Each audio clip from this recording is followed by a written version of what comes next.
One of my investor heroes is Fisher, who talks about this concept of scuttlebutt, which is basically going out there and speaking to competitors, doing mystery shop visits, disgruntled former employees, suppliers, building up a picture outside in and taking the time to do that. And I think it's surprisingly easy to build up an informed view, but then you've then got to strike a balance.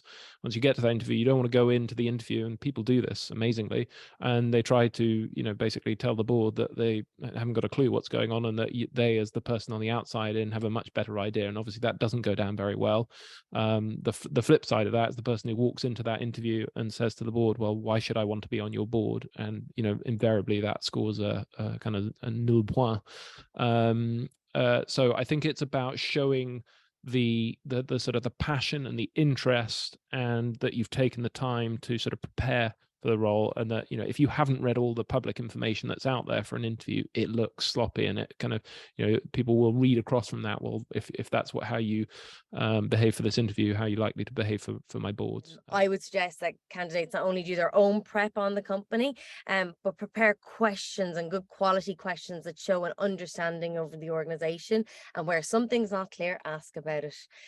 Clients like to be appropriately probed. Don't be afraid to ask questions, even if you think they're slightly difficult. Obviously come at these questions with a dose of humility, and maybe don't tell the client what you think they should do, but certainly ask questions. I had a client recently who was surprised a candidate didn't probe him on something. And I actually think that was almost a black mark for that candidate, because the client said, well, I would have expected him to ask me that question. Why didn't he? So yes, be prepared to ask questions, and prepare.